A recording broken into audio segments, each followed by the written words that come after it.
حجاج بن یوسف یو ظالم باچا تیر شوی، یو سړی د پانسی د پاره رایستلی او پانسی کوله وی بهر ده به چې پانسی کوله نو په چوک کې به یې کوله، د بازار په چوک کې دا به یې دې له کوله چې یاره نور خلک به دې باندې وتری ویری چې بیا د خلاف څوک نه کوي. خو د هغې باوجود به د هغې زمانې حق پرسته علما هغوی به ښه کلک رد کولو، هغوی به مسله بیانوله، هغه د ده د دمکیانو او د دې شي نه هېرېدل، هغه د الله نه هېرېدل. نو یو سړی تېرېدلو په دې چوک باندې او ده نه بل سړی ځوړند کړی دی او دا یې پانسۍ ته اچلی، پانسي کړی دی. نو دې لاروي سړي وویله دا خبره وکړه په تیزه باندې، ویل یې زما ربه، ویل ستا دا صبر دا ویل د ظالمانو خوشحالي زیاتوي او د مظلومانو خفګان. دا ستا څومره صبر دی الله چې دا ظالم سړی ظلمونه کوي او ته ترې نه بدن لالې او ته په دې دنیا کې څه عذاب نه مسلط کې نه رالیږي. الله ستا دا صبر دا د ظالمانو لره خوشحالي سیوا کوي او مظلوم لره خفګان دی. نو دا سړی چې کله لاړی کور ته او د شپې اوده شلو نو د خوب ولیدو. کم سړی چې بیګانۍ شپه په پانسي باندې په چوک کې ځوړن او حجاج بن یوسف ځوړن کلی، نو د قیامت ورځ ده دا سړی د جنت په ډېر اعلی مقام باندې دی. نو وی غیبي آواز وشو چې الله وی چې زما صبر د مظلومانو مراتب اوچتوي او د ظالمانو مرتبه ښکته کوي. دا ما چې صبر دنیا کې الله وی کړی دی او د ظالم له الله وی ما دا مهلت ورکړی دی او الله وی دې ته فورا نیول نشته او صبر تحمل دی برداشت دی. الله وی دا دیله دی چې د مظلوم مراتب اوچت کو او د ظالم مرتبه ښکته کو، په دې باندې مراتب اوچتېږي، لویه مرتبه لویه مقاماتو ته پې سړی رسېږي. رسول الله صلی الله علیه وسلم فرمایي چې په آخر دور کې به تاسو ته تکالیف رسېږي، نو په هغه تکالیفو باندې تاسو صبر کوئ. او قرآن کریم کې صبرناک خلک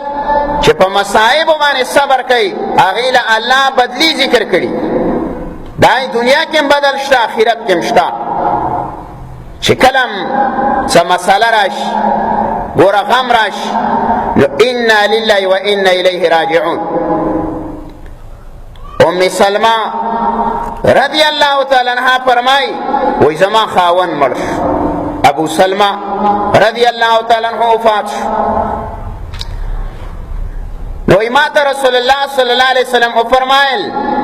چې دا دعا وایا انا لله و انا الیه راجعون. او د دې سره یو روایت کې وسره نورم راغلی الله بدل نعم البدل درکړي، یعنې د دې نه به الله بهتر بدله درکړي. ام سلمہ رضی الله تعالی عنها فرمایي چې د پیغمبر وینا وه ما خو ښکته وانه چله، ما دا دعا وویله خو په زړه کې مې دا وویل چې د ابو سلمہ په شان سړی پیدا کېږي. دا خاوند دی زنانه ته دی ام سلمہ رضی الله تعالی عنها ته ډېر ګران ویل ما ویل چې دا ام سلمہ د ابو سلمہ په شان سړی پیدا کېږي. وی زما عدت چې کله ختم شو، چې کله د ښځې نه خاوند وفات شي نو په شریعت کې په دې باندې 4 میاشتې او 10 ورځې عدت دی، دا به نکاح نه کوي او نه به ورته څوک د نکاح پیغام رالیږي. نو چې 4 میاشتې او 10 ورځې زما پوره شي عدت ختم شلو نو ما ته رسول الله صلی الله علیه وسلم د نکاح پیغام راولېږه. نو ما ته د الله د پیغمبره خبره را په یاده شوله